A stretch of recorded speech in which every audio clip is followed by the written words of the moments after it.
From the Foundation Studio right here on Biloxi's Back Bay, welcome to SuperTalk Outdoors, where, as you well know by now, we celebrate every single Monday at lunchtime the world-class outdoors of the state of Mississippi. As you will hear me say every single week, the reason why we celebrate is because we're the capital of the outdoors in America. I believe that to my core. I want to thank you for listening on the powerful SuperTalk Mississippi Radio Network, or on SuperTalk TV at C Spire TV. But if you're listening on Facebook or YouTube or your favorite podcast, it is July the 11th, 2022. It's my son Justin's birthday. Happy birthday, Justin. And my wife and I are celebrating our anniversary today as well. So God bless my amazing wife, Ann. Listen, I had the opportunity to have lunch with Lieutenant Governor Delbert Hosemann recently. We had a really good visit. We just caught up, and he shared his excitement for the Outdoor Stewardship Trust Fund that was enacted this past legislative session. He's in the process now of actually appointing the Board of Trustees to the committee. And it was just really good to hear his excitement. And, you know, we're really looking forward to getting this board in place. The oversight responsibility for this effort is really, really important. The members of the board that are appointed by the Lieutenant Governor and the Governor have to be beyond reproach, have to be seasoned business people who love the outdoors, because we want the first round of projects to be, we have to knock it out of the park. We want to find the federal matching funds. We want this to be a really great demonstration year so that subsequent years can be, obviously a continuation of that game-changing activity. This is really that important. It's going to be, we're talking about spending with matching funds $30, $40, $50 million a year on conservation in Mississippi. This is terrific. I talk about safety every single week on SuperTalk Outdoors. I was really sad to see this, that the Louisiana Department of Wildlife and Fisheries enforcement agents are investigating a fatal boating accident that occurred on July the 4th over in Livingston Parish in Louisiana.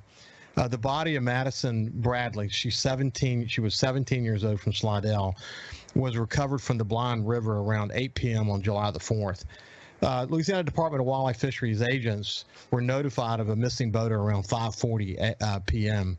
According to other people on the boat, Bradley was a passenger on a pontoon boat with 5 other people. She was riding on the bow in front of the protective rail with another male passenger. The boat hits a wake from a passing vessel and knocked Bradley and the male passenger into the water. Bradley did not resurface after suffering severe prop strikes. The male passenger was able to resurface and only had minor injuries. The Department of Wildlife and Fisheries in Louisiana arrested the operator of the vessel. His name was David Croce, 33, from Denham Springs, for vehicular homicide and operating a vessel while impaired, and also reckless operation of a vehicle. He was booked in the Livingston Parish Jail. This is a sad reminder that when we're in the outdoors, we cannot drop our guard. And by the way, alcohol and operating a boat just don't mix. They just don't. This was the senseless death of a young woman who had literally just graduated high school and had so much life in front of her. A sad reminder. Please take note. Be responsible for yourself. And if you see others that are not following the right safety procedures, please do your role as a citizen to get their attention and make sure that they protect others. So now let's switch gears. Here on the coast, if you go back and look at the history, there has always been a tug of war between the federal government and the states when it comes to management of species of certain saltwater fish. Red snapper among them, amberjack among them, and there are others, but especially red snapper. It will not surprise you to learn that tug of war continues. And with all that in mind, in a recent letter that I read from Senator Wicker, I wanted to invite an old friend to join me on Coast View to sort of talk about the situation. I also want to talk to him about, fishing reefs, something that Joe Spraggins and I talked about recently. We really need to step it up, and we want to step it up, but we need to get cooperation from all the various entities to be able to make that happen. We need more reefs off the coast of Mississippi. So without any further ado, let me introduce my friend, Ralph Humphrey. And he's actually the current president of the Mississippi Gulf Fishing Banks Incorporated. Ralph, how you doing, my friend? Doing great, Bubba. It's good to see you. Glad to be here. It's good to see you, too. We had Terry Waldrop on last week. He also called me Bubba. My closest friends call me Bubba. My family do as well. Kind of Mississippi and Bubba, it goes together. Maybe I should change this note, the name of the show to Super Talk Outdoors with Bubba. It probably would make more sense. But anyway, Ralph, it's great to see you, man. It's, we go back a long way. Our sons played soccer together. And it's amazing how fast time flies, isn't it? It really is. It really is. My son graduated from high school now over 10 years ago. Man, unbelievable. Curtis, I know that what I remember about Curtis is, first of all, he's a great soccer player, a great team player, has such a great attitude. He went into the military. I remember, was he a sniper or something? I'm trying to remember what he did. He was. He came home after a year of college at Southern Miss and said, I'm joining the Army. And he's been in the 82nd Airborne, jumping out of airplanes. He's been through sniper school, and currently, he just finished up 2-year detail as a drill instructor at boot camp. He's currently stationed in Colorado, and was deployed to Poland with his unit 1st of April. They're going to be there till next year. Wow. God bless him, man. God bless him. I had the opportunity to focus on the military community all the time on my show, Coast View on the Coast. What the Seabees, the Marines, the Navy, Air Force, Coast Guard have done to embed coastal Mississippi is just incredible. I mean, so many people have come through here. They've been all over the world, but they choose to come back to coastal Mississippi. You got kind of a similar story. Your dad was in the Air Force. You've lived all over the world, but you fell in love with coastal Mississippi yourself, didn't you? That's a fact. I literally have lived all over the world, Europe, North Africa, from East Coast to West Coast of the United States. And we moved here in January of '92 from Miami, Florida, after several years down there. And our intention was to stay here for just a couple, 3 years and move on in my career. But we literally fell in love with Biloxi, Mississippi. There's no crowds to speak of. All the fishing and hunting and scuba diving, everything you want to do, you can do it right here. And it's you don't have a crowd with you when you're doing it. Well, I'm seeing for the radio audience, you see a duck, a framed duck print behind him. You see some deer behind him. I know of him because I follow him on Facebook that he loves fishing offshore.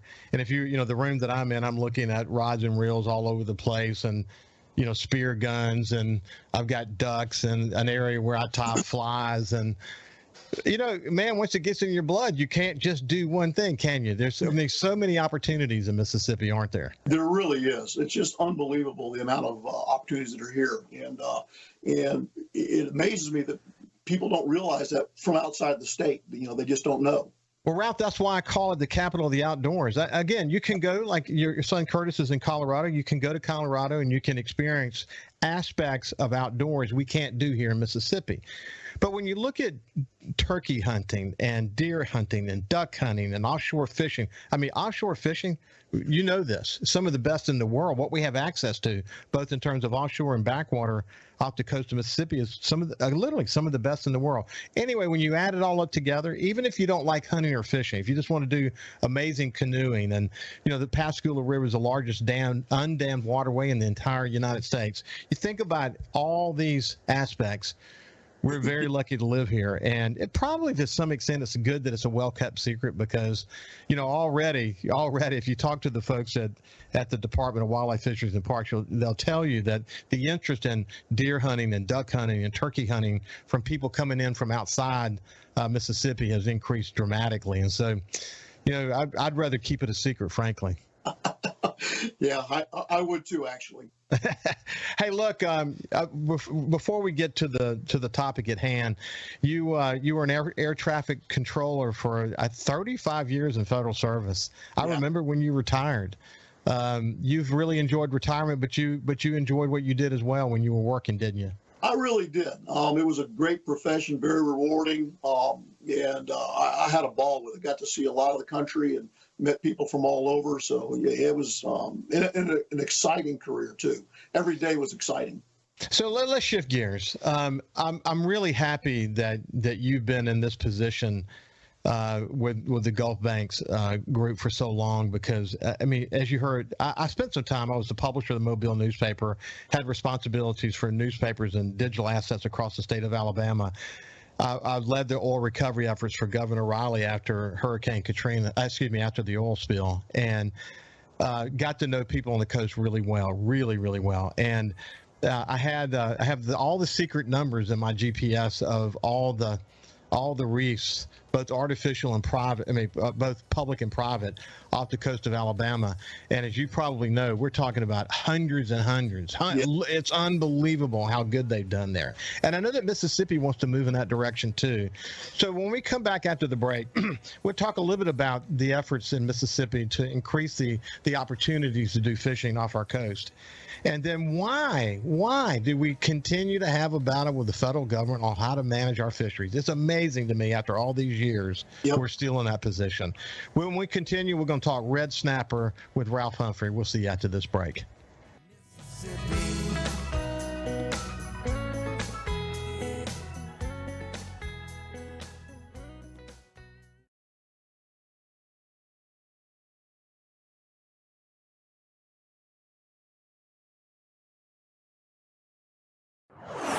Leading the conversation on Mississippi's outdoors. It's Super Talk Outdoors with Ricky Matthews on Super Talk Mississippi.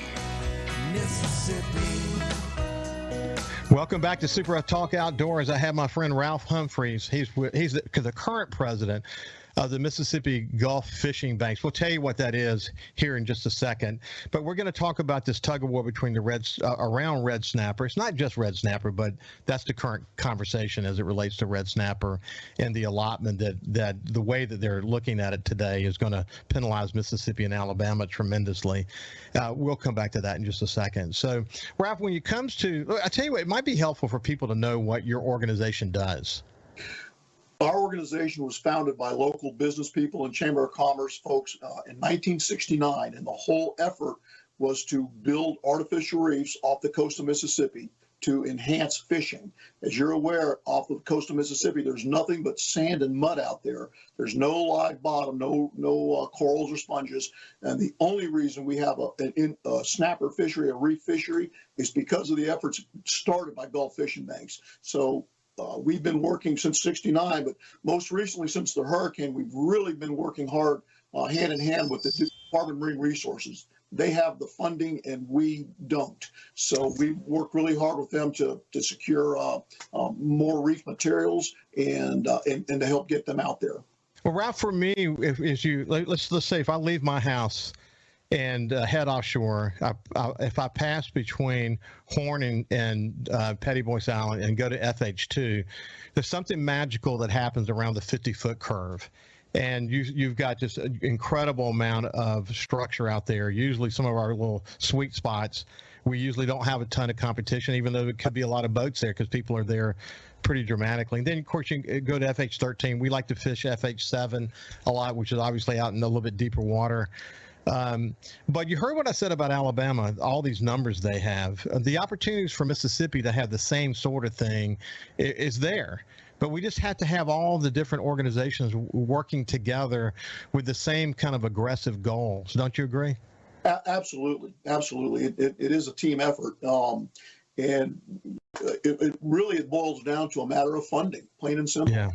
Plenty of opportunities to either construct materials like pyramids or to obtain excess materials like bridge pilings and culverts that they dig up out of the streets. There's plenty of that stuff out there. It comes down to a matter of getting paying to get it out there on the bottom. There's no doubt about that. And by the way, this conservation trust fund that I mentioned a few minutes ago, $20 million is going to be in that fund. That might be an opportunity for you guys to go apply to that group. And there's going to be a lot of focus on federal matching funds. There's a lot of federal matching funds out there. I don't know if there are for reefs, but maybe we could find it either through the public sector or the private sector.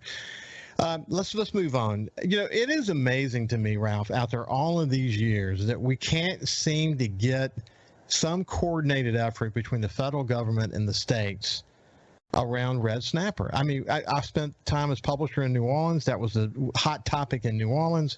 I was publisher in Mobile. That was the hot topic in Alabama. It's always been a hot topic in Mississippi.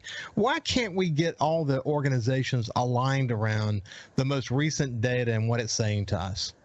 So most of the states are in alignment with one another. It's the federal government that is diametrically opposed to what we're doing.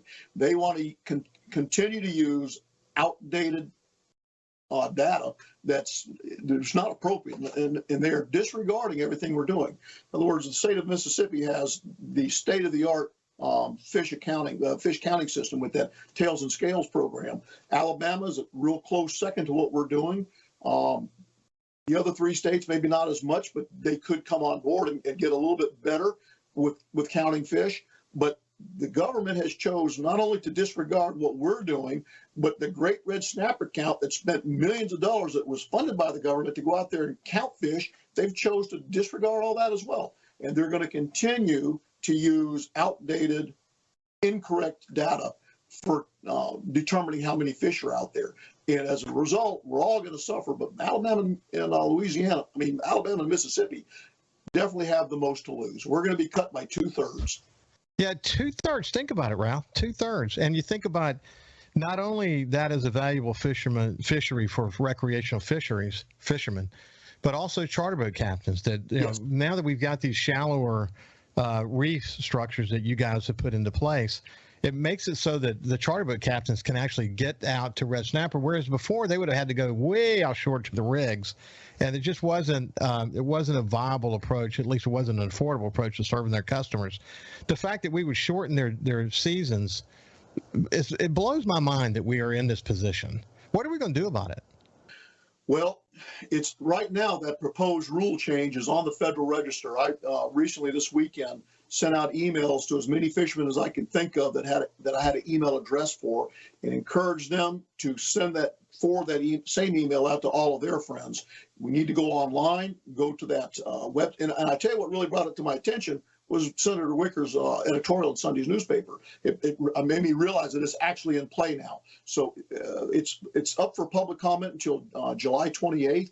It's important that everybody in all 5 Gulf states, but particularly Mississippi, Alabama, that we go to those links and make our public comments, make our voice known, do it in a respectful way. Don't say what you're thinking because they'll disregard that right away. Be respectful and be sensible about it, and make an opinion there that's going to matter, so that perhaps maybe they'll reconsider. I do know that recently talking to the DMR guys that they are gangbusters over there against what's going on. They don't agree with what the federal government is doing either, not by a long shot. So they're working overtime right now trying to come up with a reasonable response and a message to NOAA. Well, there's an economic message there for charter boat captains. There's a recreational fishing message there that all sort of go to the same thing, which is, why can't we get coordinated? Why can't we collaborate around the data that's being developed? We got significant data. And we won't get into the details of their collection process, but the bottom line is, the way they go about checking for red snapper are not consistent with what we're experiencing here, whether it be at the rigs or at the reefs. And there simply is not a problem, man. You can go up to any number offshore, especially over in Alabama, because there's so many, and because there's so many reefs, there's not as much pressure. And throw chum out, Ralph, and the red snapper just come out of nowhere. You can literally pick them off. At one point we had a problem, but just like we had with redfish, but we don't have a problem now. And people just need to make their appeal, especially if they enjoy fishing off our coast or they care about the charter boat fishing group. We've just got to make this point clear. It's good to see Wicker's office aggressively focus on it, isn't it? Yes, it is. Really glad to see that. He's been an advocate for not only fishermen, but reef building. He's on the Commerce Committee. Actually, Senator Hyde-Smith's office has been very helpful in helping us get some of these reef permits.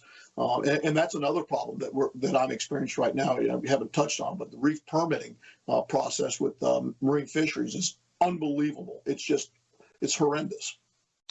And at a time when we should be going out of our way to create more structure, more reefs, more opportunity, the very organization, the National Marine Fisheries Group that is responsible for permitting reef building, has been dragging their feet.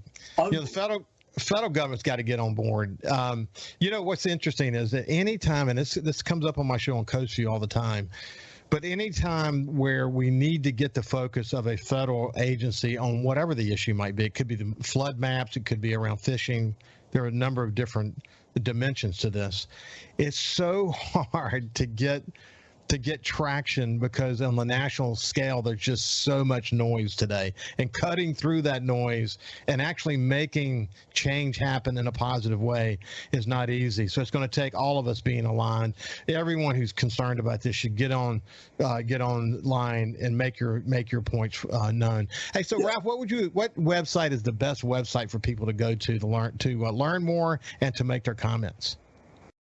Okay, so our organization has a website, mgfb.org. We are a nonprofit, all volunteer group. But and I don't have the link in front of me, but it's the NOAA website.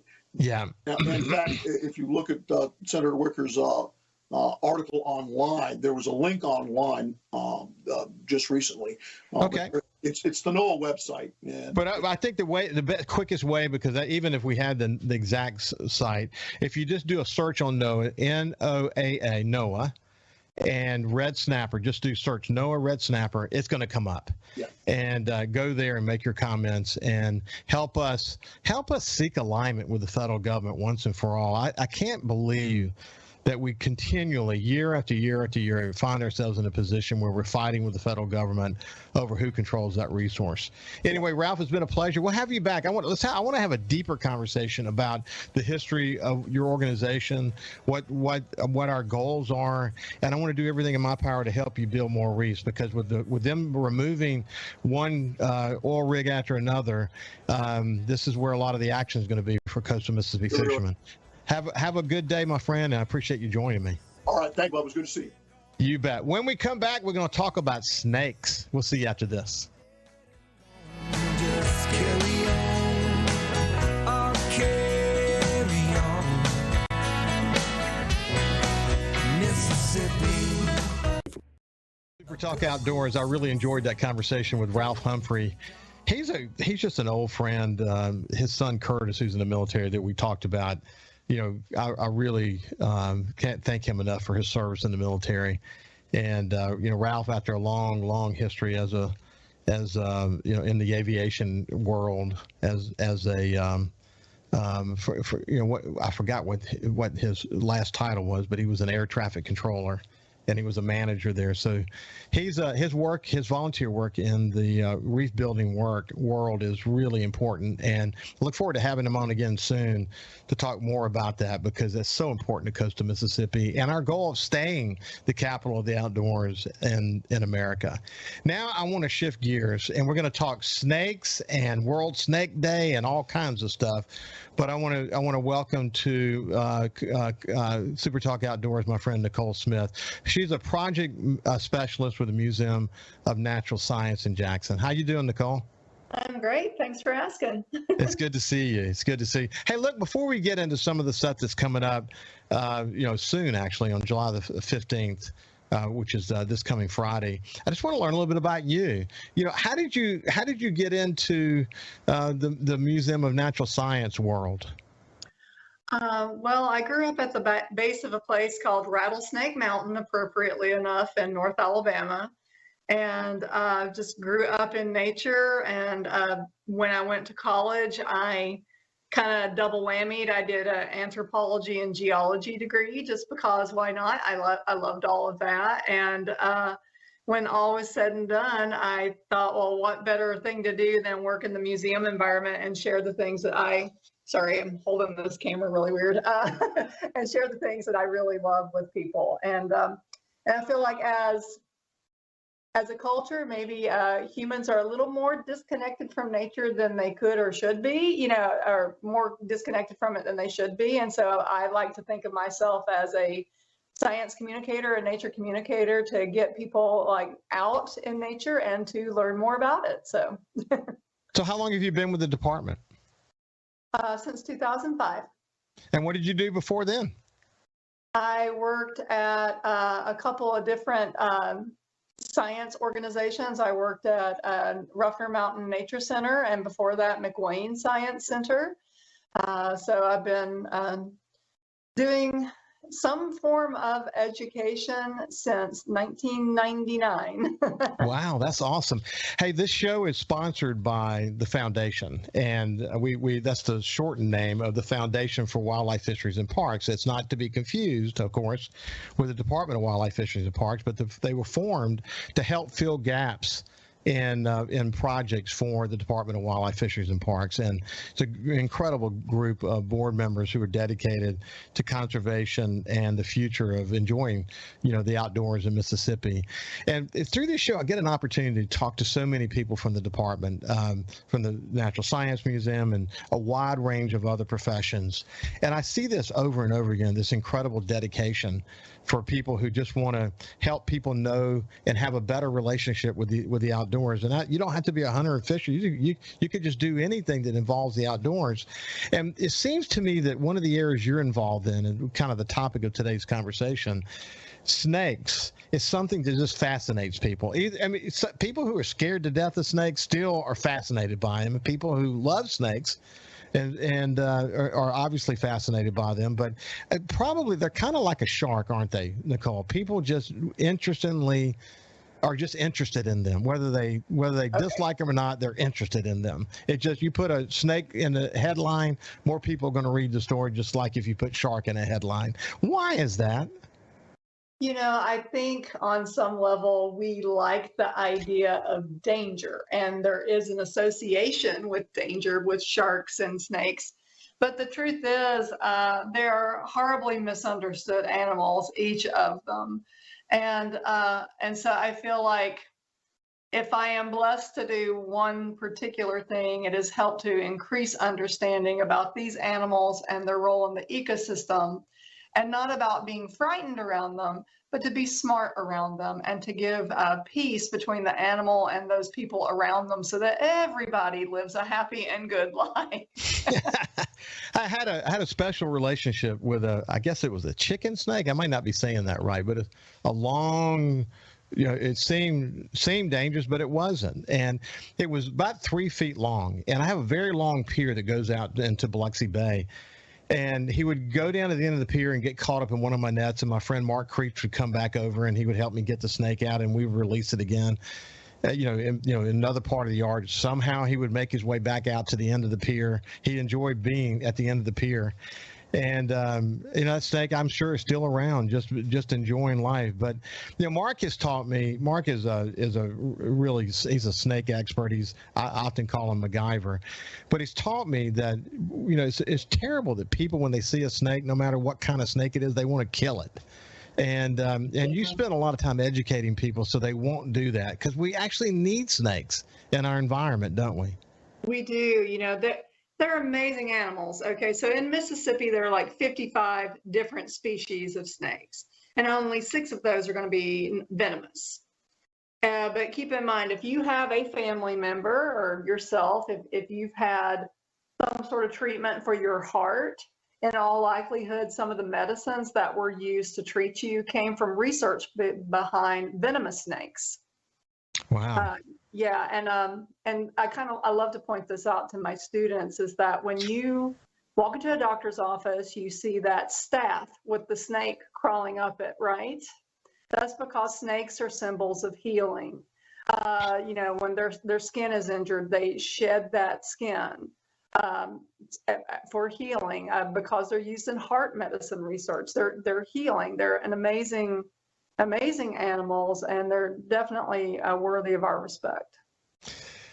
Wow. Mark told me about a snake once that they released inside their hunting camp that helped them fight rodents, and it stayed there for years and years. And the only way they knew it was there was, they'd see it when the skin, after it had shed the skin. And I'm like, no, thank you. I'm not interested in living with one. But you've probably heard that before, haven't you? I'll do you one better. archaeology professor. He was working in South America, and he had a terrible rodent problem. And so he actually caught one of the non-venomous snakes. It was a thatched roof. And so he put this constrictor in the roof, and it did the job he wanted it to do. It got rid of all of his rodents. And so he lived a happier, pest-free life as a result of nature's exterminator. So it worked out really nicely for him. Wow, that's so interesting. Again, you know, the practical-minded people who really know snakes well know they can get people that study them. Like, you know, I've learned a lot at the museum from people like Terry Vandevender, who's like this, you know, the snake man of Mississippi. And, you know, Terry was involved in a research project about what does it take to make a snake bite you? Ah, interesting. Right. And so particularly they were looking at venomous snakes, you know, trying to figure that out. But what I thought was kind of interesting is that in 75% of like all of the bites by venomous snakes, those happen only because people are trying to kill the snake or harass the snake or bother the snake. The snake has no interest in you. It wants to go about living its life. You're a giant thing and you come up near it and by it and harassing it. It's going to defend itself just like you would defend yourself if a giant was harassing you. Yeah. So I have a lot of respect for an animal that's very live and let live, but you know, still wanting to defend itself, and it's good to be smart around those animals. I had an experience. This happened actually a couple times with me. I was running at my place over in Alabama once, and up ahead of me, maybe 30 or 40 yards, literally the largest rattlesnake I've ever seen in my life crosses the road in front of me. And at one point, it was a normal, you know, asphalt road, you know, two-way street. At one point, his tail was at the midline. His head was already past the asphalt on the other side. So I don't know how long this snake was, and it was literally this big around. You know that we've got snakes that big. And then last year I was on a four-wheeler up at one of the farms we lease in the Delta, and I experienced another rattlesnake that large again. But it's interesting to me that we don't normally see those. You know, they kind of stay out of sight, out of mind. I'm curious why we don't see them more often like that, these really big ones. Well, they're fairly secretive animals. You know, they don't live their lives for our pleasure. You know, they go, you know, in burrows and looking for mice. They go, you know, in habitat that's ideal for them. So they're just, you know, they're going to go in a place that works for them. Just like me and my favorite chair in the living room. I'm going to go where in my most favorite place, just like they will. So. That's so cool. Hey, look, we're visiting with my friend Nicole, who is with the Mississippi Museum of Natural Science, and she's a project specialist there. We'll continue our conversation with Nicole Smith after this, but we're going to talk about the World Snake Day and some stuff coming up at the museum. We'll see you after this.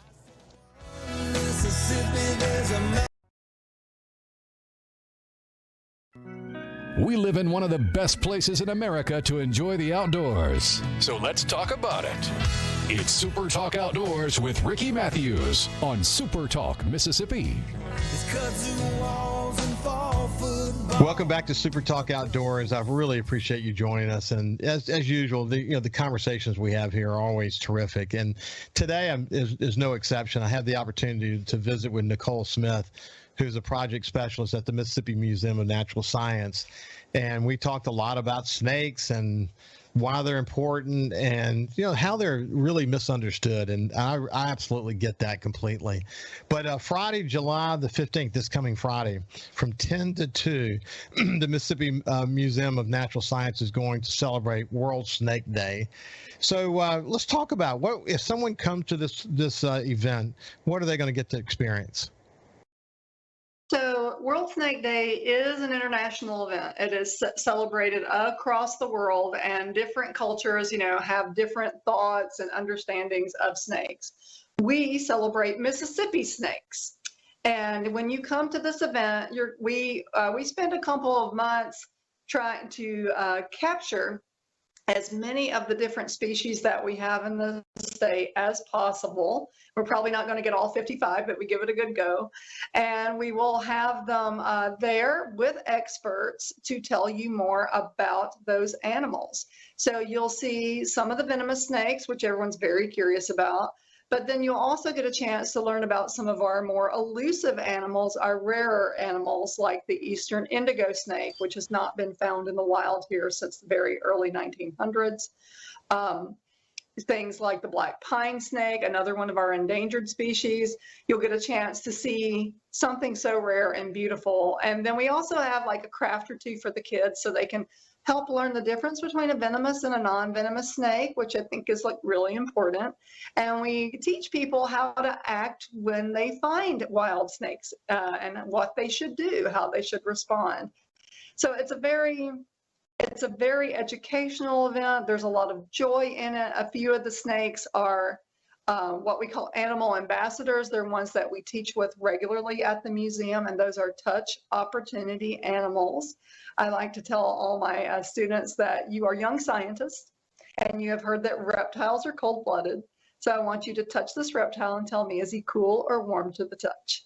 And that, you know, and that gives them this little moment of insight. We have some eggs that they can see up close when possible. We have some skins that they can look at. We tell them how to identify a snake based on its skin.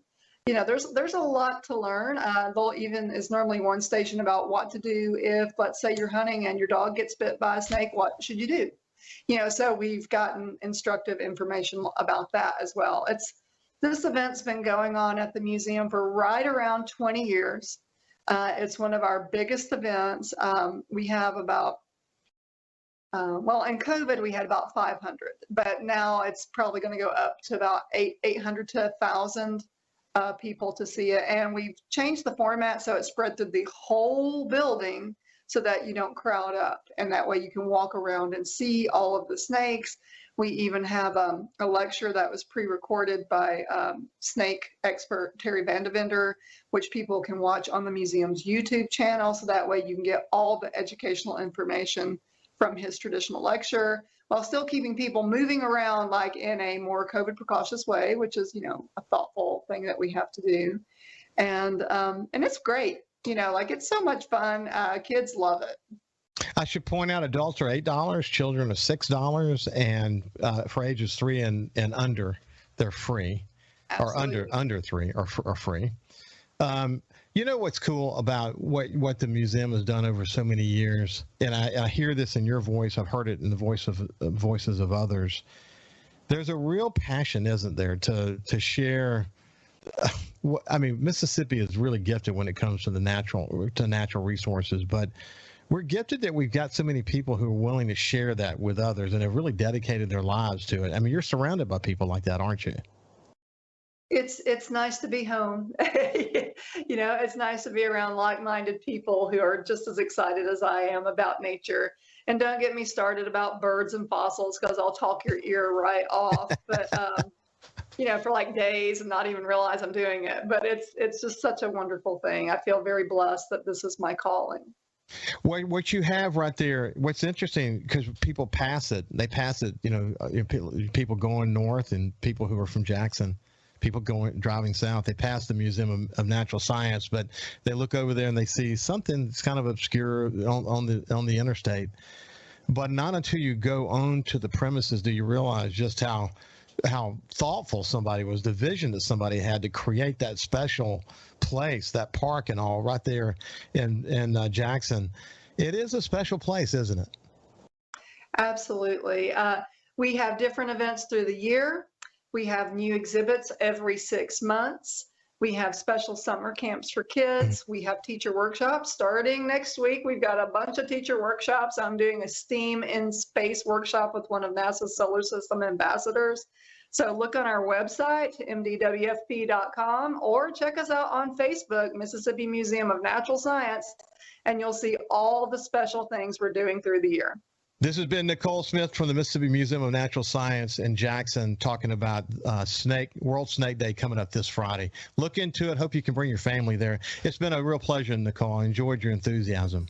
Thank you so much, Ricky. I appreciate you having me. It's been a pleasure. We'll see you next week. And until then, please stay safe. Stay safe when you're in the outdoors, please. Have a great week.